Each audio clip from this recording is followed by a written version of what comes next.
평생 허리띠를 졸라매고 자식들 입에 맛있는 거 하나 더 넣어주려고 악착같이 모은 내 돈 그저 안전하게 은행에 넣었을 뿐인데 며칠 뒤 나라에서 전화가 와 하루아침에 죄인 취급을 받는다면 여러분은 어떤 심정이실 것 같습니까? 오늘은 조금 무겁지만 우리 부모님 세대라면 반드시 아셔야 할 정말 중요한 이야기를 해드리려고 합니다. 얼마 전 제게 눈물을 글썽이며 찾아오신 한 어머님의 이야기로 시작해 볼까 하는데요. 제 오랜 지인이기도 한 최인숙 어머님 이야기입니다. 남대문 시장 한 귀퉁이에서 30년 가까이 작은 그릇 가게를 하며 아들, 딸을 키워내신 분이죠. 지난해 가게를 정리하시고 평생 모은 돈 7천만 원을 장가가는 아들. 전셋집이라도 얻어주려고 큰맘 먹고 은행에 입금하셨다고 합니다. 그런데 문제는 며칠 뒤에 터졌습니다. 낯선 번호로 전화가 한 통 걸려오더니 국세청이라는 말에 가슴이 철렁 내려앉으셨대요. 그 돈이 어디서 난 돈인지 출처를 소명하라는 말에 어머님은 하늘이 무너지는 것 같았다고 하십니다. 세무사님, 내 평생 남한테 싫은 소리 한 번 안 하고 세금도 꼬박꼬박 내면서 살아왔는데 내가 뭘 그리 잘못했나요? 밤에 잠도 못 주무시고 입맛도 없어 밥도 제대로 못 넘기셨다는 이야기에 제 마음이 너무나 안타까웠습니다. 여러분, 이것이 비단 최인숙 어머님만의 이야기일까요? 아닙니다. 바로 오늘이 영상을 보고 계신 우리 아버님, 어머님들의 이야기가 될 수 있다는 겁니다. 안녕하세요. 여러분의 소중한 자산을 지키는 등대가 되어드리고 싶은 세무사 김동석입니다. 저는 지난 25년간 세무 업무를 해왔습니다. 그중 15년은 국세청 조사국에서 나머지 10년은 바로 여러분처럼 성실하게 살아오신 평범한 분들의 편에 서서 일해왔습니다. 그렇기에 저는 누구보다 잘 알고 있습니다. 국세청의 시스템이 어떻게 돌아가는지, 그리고 어떤 경우에 우리 선량한 이웃들이 억울하게 감시망에 걸려드는지를 말이죠. 오늘 제 모든 경험을 눌러담아 이런 억울한 일이 왜 생기는지, 그리고 어떻게 해야 내 피 같은 돈을 안전하게 지킬 수 있는지 그 모든 것을 알려드리겠습니다. 시작하기 전이 정보가 더욱 많은 분들께 도움이 되실 수 있도록 구독과 좋아요 눌러주시면 감사드리겠습니다. 또한 제가 드리는 정보가 필요한 가족이나 지인이 있다면이 영상을 꼭 공유해주세요. 그분들의 부족한 시야를 채우는 조언자가 될 수 있습니다. 오늘 영상은 여기서부터가 본론입니다. 이 영상은 끝까지 보셔야 전체 맥락을 정확히 이해하실 수 있습니다. 특히 사업을 하시거나 부동산 거래를 앞두고 계신 분들, 또는 자녀에게 목돈을 증여할 계획이 있는 분들이라면 반드시 오늘 내용을 확인하셔야만 합니다. 지혜 건강을 처음 방문하셨다면 지금 바로 구독과 좋아요 눌러주세요. 이 한 번의 클릭이 여러분의 소중한 자산을 지키는 가장 쉬운 첫걸음이 될 겁니다. 매주 제가 25년간 수많은 분들의 세금 문제를 해결하며 검증한 자산 방어의 비밀을 독점 공개하고 있습니다.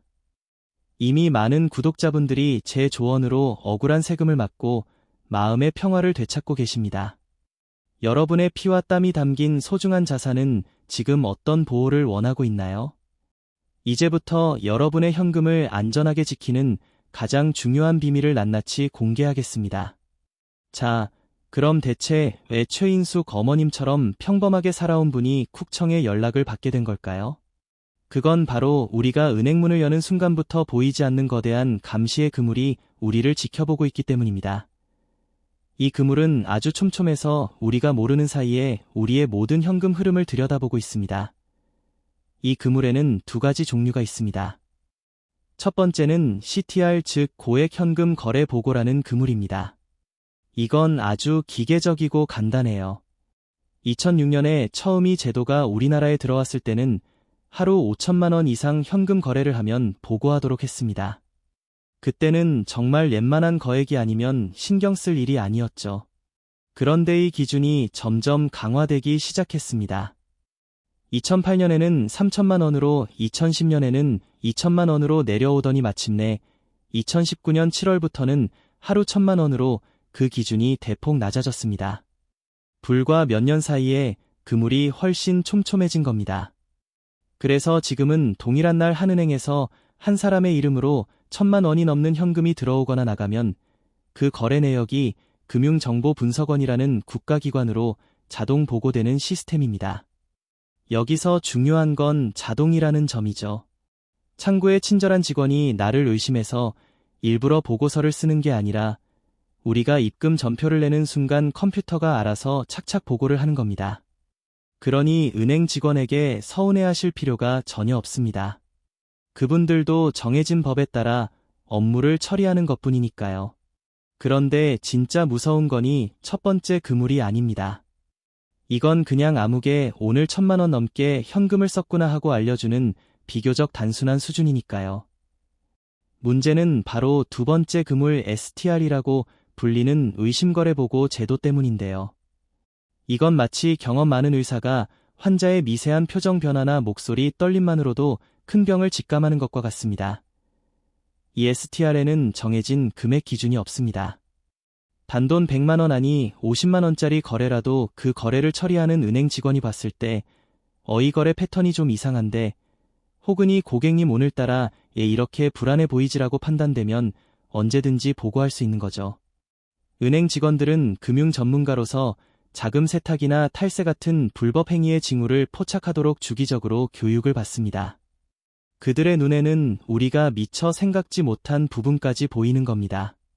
바로 이 지점에서 수많은 분들이 돌이킬 수 없는 실수를 하십니다. 1,000만 원부터 걸린다니까 900만 원씩 며칠에 걸쳐서 넣으면 괜찮겠지? 정말 위험천만한 생각입니다. 여러분, 그 행동이야말로 나 지금 법을 피해서 뭔가를 숨기려고 의도적으로 노력하고 있습니다라고 이마에서 붙이고 은행에 들어가는 것과 똑같습니다. 그렇게 의도를 가지고 돈을 쪼개서 입금하는 반복적인 행동 자체가 은행 직원들이 가장 먼저 의심하도록 교육받는 대표적인 의심거래 패턴이기 때문입니다. 아마 여기까지 들으시면 속에서 천불이 나는 분도 계실 겁니다. 아니, 내 돈 내가 넣는데 뭐가 문제냐? 왜 이렇게 빡빡하게구나 싶으시죠? 그렇게 답답하고 억울한 마음이 드시는 게 너무나 당연합니다. 내 나라 은행에 내 돈을 넣는 것조차 이렇게 눈치를 봐야 한다는 사실에 화가 나실 수도 있습니다. 그렇다면 이 촘촘한 그물에 걸려드는 우리 이웃들의 안타까운 발자국들은 구체적으로 어떤 모양일까요? 제가 지난 10년간 상담해왔던 몇 가지 사례를 더 말씀드리겠습니다.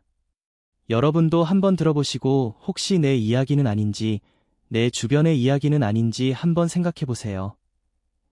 첫 번째 발자국은 앞서 말씀드린 지혜롭다고 착각한 쪼개기입니다.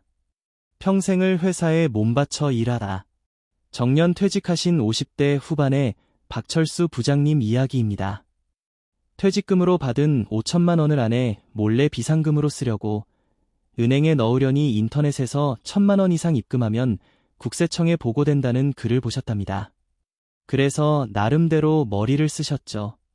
월요일에 800만 원, 수요일에 950만 원, 금요일에 850만 원, 이런 식으로 3번에 걸쳐 돈을 입금했습니다. 이 정도면 안전하겠거니 생각하셨지만 한 달 뒤 국세청에서 연락이 왔습니다. 사장님, 최근 특정 계좌에 목돈을 분할 입금하신 내역이 확인되는데 혹시 어떤 자금인지 소명해 주실 수 있습니까? 박철수 부장님은 너무 놀라 말을 잇지 못했습니다. 그분은 그저 세금을 더 낼까봐 혹은 아내에게 비자금이 알려질까봐 조심했던 것뿐인데 시스템은 그 행동을 자금 출처를 숨기려는 비정상적인 회피 시도로 판단한 겁니다. 두 번째 발자국은 너무나 깊은 가족 간의 정이 남긴 흔적입니다. 경기도에 사시는 60대 이선미 어머님의 사례는 지금도 마음이 아픕니다. 서울에서 맞벌이하며 힘들게 사는 딸이 늘 눈에 밟히셨대요. 그래서 매달 200만 원씩 딸의 통장으로 3년간 꾸준히 생활비를 보태주셨습니다. 엄마 괜찮아 하는 딸에게 이 돈으로 맛있는 거라도 사 먹고 우리 손주 옷이라도 한 벌 더 사 입혀라 하는 마음이었죠. 그런데 몇 년 뒤 딸이 아파트를 사면서 자금 출처 조사를 받게 되었고 국세청은 지난 3년간 이선미 어머님이 보내주신 돈 총 7,200만 원을 증여로 판단했습니다. 현행법상 성인 자녀에게 10년간 5천만 원까지는 세금 없이 증여할 수 있지만 그 금액을 초과했기 때문이죠. 결국 딸은 생각지도 못했던 증여세에 신고를 제대하지 않았다는 무거운 가산세까지 물게 되었습니다. 딸을 돕고 싶었던 어머니의 선량한 마음이 법 앞에서는 세금을 내야 하는 것의 대상이 되어버린 겁니다. 세 번째 발자국은 옛날 방식에 대한 굳은 믿음이 만든 그림자입니다. 시장에서 평생 철물점을 운영해 오신 70대 윤영식 아버님의 이야기입니다. 아버님은 남자는 현금이지 카드는 비치하라는 신조를 갖고 수십 년간 모든 거래를 현금으로만 해오셨습니다. 가게 한편에 있는 낡은 금고에 현금이 쌓이는 것을 보며 흐뭇해하셨죠. 그런데 연세가 드시면서 가게를 정리하고 그 돈으로 아내분과 편안한 노후를 보내려고 상가 건물을 하나 사려고 하셨습니다. 계약을 위해 금고에 있던 현금 2억 원을 은행에 입금하는 순간 문제가 터졌습니다. 며칠 뒤 국세청에서 연락이 와 2억 원이라는 거액에 현금 출처를 증명하라고 요구한 겁니다. 윤영식 아버님은 내 평생 장사해서 번 내 돈이다라고 큰소리 치셨지만 수십 년간 제대로 된 장부 하나, 현금 영수증 발행 내역 하나 없이 장사를 해오셨기에 그 돈이 합법적인 소득이라는 것을 증명할 길이 막막했습니다. 결국 몇 달에 걸친 힘든 소명 과정을 거쳐야만 했습니다. 평생의 정직한 노동이 기록이 없다는 이유 하나만으로 의심의 대상이 되어버린 순간이었습니다. 여러분, 제가 말씀드리니 세 분의 이야기가 어떻게 들리시나요? 이분들이 법을 어기려고 작정했거나 세금을 떼어 먹으려는 나쁜 마음을 먹었을까요? 절대 아닙니다. 그저 세상이 어떻게 바뀌었는지 잘 몰라서 혹은 수십 년간 살아온 익숙한 방식이었을 뿐입니다. 하지만 지금의 금융 시스템은 이런 평범한 행동들마저도 위험 신호라는 차가운 발자국으로 보고 있다는 사실 우리는 반드시 기억해야만 합니다. 자, 그럼 만약 정말 만에 하나 쿡청에서 연락이 왔다면 어떻게 해야 할까요? 대부분의 사람들이 전화를 받는 순간 머릿속이 하얘지고 가슴이 두근거리기 시작합니다. 그리고 바로 이 공포의 순간에 상황을 최악으로 만드는 실수를 저지르게 됩니다. 제가 25년간이 일을 하면서 가장 안타까웠던 순간들이 바로 이때입니다. 그러니 제발 이것만은 하지 마십시오. 첫째, 당황해서 거짓말하기. 그런 돈 받은 적 없는데요. 잘 모르겠는데요. 이렇게 둘러대는 건 최악의 선택입니다. 조사관은 이미 여러분의 계좌 내역을 확보하고 전화했을 가능성이 큽니다. 첫 마디부터 거짓말로 시작하면 신뢰를 모두 잃고 오히려 더 끈질기고 깊은 조사를 받게 됩니다. 둘째, 무조건 잘못했다고 빌기. 제가 잘 몰라서 그랬습니다. 죄송합니다. 한 번만 봐주세요. 이렇게 무작정 사과부터 하는 분들이 계십니다. 하지만 이건 내가 불법적인 자금이라는 것을 스스로 인정하는 뉘앙스를 줄 수 있습니다. 아직 사실관계가 확정되지도 않았는데 섣불리 잘못을 인정하지 마십시오. 셋째, 전문가 없이 혼자 해결하려 하기. 내가 한 일인데 내가 제일 잘 알지라는 생각으로 국세청에 직접 찾아가거나 혼자 통화로 모든 것을 설명하려는 분들이 있습니다. 하지만 세무조사는 법과 규정에 근거한 싸움입니다. 여러분이 무심코 던진 말 한마디가 나중에 발목을 잡는 증거가 될 수 있습니다. 넷째, 요구하지도 않은 서류까지 다 내주기 혹시 도움이 될까 싶어 물어보지도 않은 옛날 통장 거래 내역, 가족 계좌, 부동산 서류까지 전부 가져다 주는 분들이 있습니다. 이건 마치 다른 재산도 한번 다 들여다보세요 하고 조사 범위를 스스로 넓혀주는 것과 같습니다. 요구하는 자료만 정확히 제출해야 합니다. 다섯째, 조급하게 세금부터 내고 끝내려 하기. 아유 머리 아프니 그냥 세금 얼마인지 계산해 주셔 내고 끝내게. 이런 분들도 의외로 많습니다. 하지만 한 번 낸 세금은, 특히 자진해서 낸 세금은 다시 돌려받기가 하늘의 별 따기입니다. 정말 내야 할 세금이 맞는지, 억울한 부분은 없는지 반드시 따져봐야 합니다. 여섯째, 전화 통화로만 해결됐다고 미끼 담당자와 통화하고 아이 정도면 문제 없겠네요.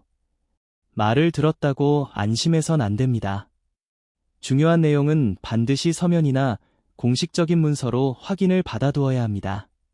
담당자가 바뀌거나 나중에 말이 바뀌면 구두 약속은 아무런 힘이 없습니다. 일곱째, 감정적으로 화내고 따지기. 내가 도둑놈이냐? 왜 나한테만 이러냐며 언성을 높이면 백전백패입니다. 조사관도 사람인지라 비협조적이고 공격적인 태도를 보이면 원칙대로 더 깐깐하게 조사할 수밖에 없습니다. 이 7가지만 피하셔도 여러분은 최악의 상황은 막으신 겁니다. 그럼 어떻게 해야 하느냐? 지금부터 여러분 손에 황금 열쇠를 쥐어드리겠습니다. 태풍처럼 밀려오는 불안 속에서 여러분을 지켜줄 4가지 행동 지침입니다. 딱 이것만 기억하세요. 첫 번째 열쇠에 침착하게 되묻고 상황 파악하기입니다. 전화가 오면 깊게 숨을 한번 쉬고 차분한 목소리로 이렇게 말씀하세요. 네, 담당자님, 문의하신 내용에 대해 정확히 답변드리기 위해 몇 가지만 여쭙겠습니다. 어떤 날짜에 어떤 계좌에 얼마짜리 거래에 대해 문의하시는 건지 구체적으로 알려주시겠습니까? 이렇게 질문함으로써 조사의 범위를 명확히 한정하고 내가 끌려가는 게 아니라 함께 상황을 파악한다는 인상을 줄 수 있습니다. 두 번째 열쇠 확인 후 연락드리겠습니다라고 말하고 시간 벌기입니다. 즉석에서 바로 대답하려 하지 마세요. 당황한 상태에서의 답변은 실수를 낳기 마련입니다. 네. 말씀해주신 거래에 대해 저도 정확한 기억을 확인하고 관련 자료를 찾아봐야 하니 시간을 조금 주시겠습니까? 제가 확인되는 대로 다시 연락드리겠습니다. 이렇게 정중하게 말하고 전화를 끊으세요. 이 시간은 여러분에게 생각하고 준비할 수 있는 아주 귀중한 골든타임이 될 겁니다. 세 번째 열쇠, 반드시 전문가의 도움을 받기입니다. 혼자 끙끙 앓지 마세요. 전화를 끊고 가장 먼저 할 일은 저와 같은 세무 전문가에게 연락하는 겁니다. 전문가는 여러분의 상황을 객관적으로 분석하고 어떤 자료를 어떻게 준비해야 하는지, 어떻게 소명해야 가장 효과적인지 알려줄 수 있습니다. 여러분이 직접 상대하는 것보다 훨씬 안전하고 현명한 방법입니다. 네 번째 열쇠, 모든 것을 꼼꼼히 기록하기입니다. 작은 수첩 하나를 국세청 대응 노트로 만드세요. 전화를 받은 날짜와 시간, 담당자의 소속과 이름, 그가 물어본 질문 내용, 내가 답변한 내용, 앞으로 제출해야 할 서류 목록 등 모든 것을 빠짐없이 기록해 두는 겁니다. 이 기록은 혹시 모를 분쟁이 생겼을 때 여러분을 지켜줄 가장 확실한 증거이자 무기가 됩니다. 이렇게만 하시면 여러분은 더 이상 두려움에 떠는 약자가 아니라 자신의 권리를 정확히 알고 당당하게 대응하는 주체적인 입장에 서게 되는 겁니다. 자, 이제 대응법까지 알았으니 마음이 한결 놓이시죠? 하지만 더 좋은 지혜는 무엇일까요? 바로 이런 골치 아픈 연락이 아예 오지 않도록 내 돈의 흐름을 평소에 건강하게 관리하는 것입니다. 지금부터 여러분의 소중한 자산을 평생 지켜줄 돈 드는 것 하나 없는 CA 방패 7가지 생활 습관을 알려드리겠습니다. 이건 정말 중요한 내용이니 꼭 마음에 새겨 두시길 바랍니다. 첫 번째 습관, 궁금하면 무조건 미리 물어보기입니다. 이건 제가 오늘 가장 강조하고 싶은 내용입니다. 우리나라에는 국세상담센터라는 아주 좋은 제도가 있습니다. 전화번호는 국번 없이 126번입니다. 큰 돈을 입금하거나 자녀에게 돈을 보내주기 전에 이런 경우 세금 문제가 생길 수 있나요? 하고 전화해서 물어보세요. 10분만 투자해서 전화 한 통하면 나중에 몇 달간 받아야 할 스트레스를 막을 수 있습니다. 최고의 무료 컨설팅인 셈이죠. 두 번째 습관, 현금보다 계좌 이체, 이체할 땐 메모 남기기입니다. 되도록 현금보다는 계좌 이체를 활용하세요. 모든 거래가 투명하게 기록으로 남기 때문입니다. 특히 가족에게 돈을 보낼 때는 메모란에 아들 용돈, 딸 생활비, 9월분, 손주 축하금처럼 구체적인 목적을 적어두는 습관을 들이세요. 이게 나중에 돈의 성격을 증명해주는 자동 가계부가 됩니다. 세 번째 습관, 서류 한 장의 힘을 믿고 철저히 보관하기입니다. 돈의 출처를 증명할 수 있는 모든 서류는 소중히 보관해야 합니다.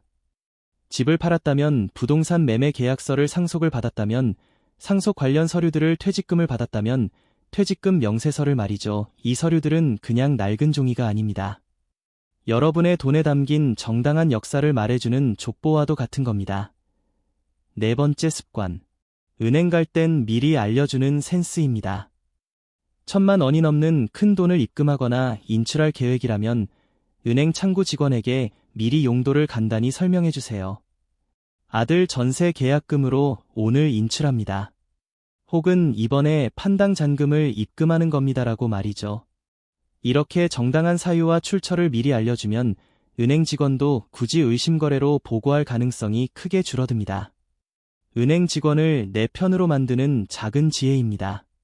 다섯 번째 습관. 현금 썼다는 증거, 현금 영수증 꼭 챙기기입니다. 현금으로 물건을 살 때 특히 병원비나 학원비, 고가의 가전제품처럼 금액이 클 때는 반드시 현금 영수증을 발급받으세요. 이것은 내가 번 돈을 어디에 어떻게 썼는지를 보여주는 가장 확실한 증거가 됩니다. 나중에 국세청이 많은 현금을 다 어디에 쓰셨습니까? 라고 물을 때 당당하게 여기 이렇게 썼습니다라고 보여줄 수 있는 거죠. 여섯 번째 습관. 가까운 사이일수록 간단한 약속의 증표 남기기입니다. 가족이나 아주 친한 지인 간의 돈을 빌려주고 받을 때 우리가 무슨 차용증이냐라고 생각하기 쉽습니다. 하지만 바로 그럴 때 문제가 생깁니다. 돈을 보낼 때 메모에 사업자금 대여라고 적거나 금액, 날짜, 서명만 들어간 간단한 차용증이라도 하나 만들어두세요. 이것이 나중에 증여가 아닌 빌려준 돈이라는 것을 증명해줄 결정적인 증표가 됩니다. 마지막 일곱 번째 습관. 1년에 한두 번 내 통장 건강 검진하기입니다. 우리가 1년에 한 번 건강검진을 받듯 내 통장 거래 내역도 정기적으로 점검하는 습관을 들이세요. 지난 6개월간 돈이 오간 것은 없는지, 출처가 불분명한 거래는 없는지, 관련 서류는 잘 보관되어 있는지 스스로 확인하는 겁니다. 이렇게 내 돈의 흐름을 내가 먼저 알고 있으면 나중에 갑작스러운 질문을 받아도 전혀 당황할 필요가 없습니다. 여러분, 오늘 제가 드린 말씀이 조금 복잡하고 어렵게 느껴지실 수도 있습니다. 하지만 이 모든 이야기의 핵심은 단 하나입니다. 세금과 금융 시스템은 더 이상 우리가 외면하거나 피할 수 있는 대상이 아니라는 겁니다. 두려워하며 숨기려고 하면 할수록 더 큰 문제에 부딪히게 됩니다. 오히려 그 규칙을 정확히 알고 당당하게 마주하고 미리 준비하면 그것은 더 이상 나를 괴롭히는 족쇄가 아니라 내 소중한 자산을 지켜주는 가장 든든한 울타리가 되어줄 겁니다. 오늘 참 긴 시간 동안 어쩌면 조금은 복잡하고 어려운 이야기를 함께 해주셔서 정말 감사합니다. 혹시 내용이 잘 기억나지 않으실까 봐 제가 오늘 드린 말씀의 핵심만 다시 한번 짚어드릴게요. 첫째, 이제 우리의 모든 현금 거래는 보이지 않는 감시망이 지켜보고 있다는 사실을 받아들여야 합니다. 둘째, 나의 선량한 의도와 상관없이 기록이 없는 행동은 오해를 부를 수 있다는 점을 기억해야 하죠. 셋째, 만약 연락이 와도 절대 당황하지 말고 오늘 배운 황금 13의 가지를 떠올리며 차분히 대응하면 됩니다.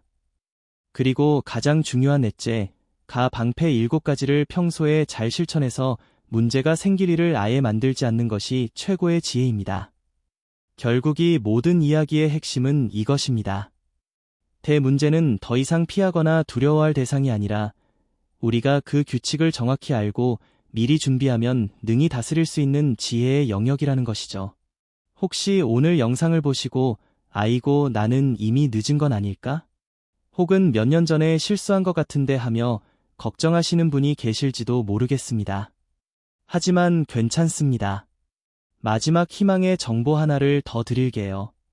만약 나라에 세금을 잘못 냈거나 억울하게 더 냈을 경우 5년 안에는 제가 낸 세금이 잘못된 것 같으니 다시 확인해서 돌려주세요. 하고 정식으로 요청할 수 있는 경정 청구라는 제도가 있습니다. 그러니 절대 포기하지 마시고 전문가와 꼭 한번 상의해 보시길 바랍니다. 여러분은 한평생 가족을 위해 이 나라를 위해 땀 흘려 일해오신 정말 귀한 분들입니다. 그 귀한 세월이 잘 몰랐다는 이유 하나만으로 억울한 세금 문제의 얼룩서는 절대로 안 됩니다. 스스로를 믿고 오늘 배운 지혜를 내일부터 꼭 하나씩 실천해 보십시오. 오늘의 영상이 여러분께 작은 도움이라도 되었기를 바랍니다. 앞으로도 이런 지혜로운 정보들을 놓치지 않으시려면 구독과 좋아요 먼저 꾹 눌러주시면 정말 감사하겠습니다. 그리고 제 이야기가 정말 도움이 되셨다면 혼자만 알고 계시지 마시고 주변 친구나 가족분들께 이 영상을 한번 공유해주세요. 특히 경로당이나 성당, 교회 그리고 마을 모임 같은 데 모이실 때 한 번쯤 보여주시면 잘 몰라서 억울한 일을 당하는 분들을 정말 많이 도와주실 수 있을 겁니다. 몸 건강만큼이나 마음 편하고 내 재산이 든든한 것 또한 중요하지 않겠습니까? 그렇게 든든한 마음으로 건강한 100세, 당당한 인생을 열어갑시다. 여러분의 건강하고 빛나는 인생을 진심으로 응원합니다. 감사합니다.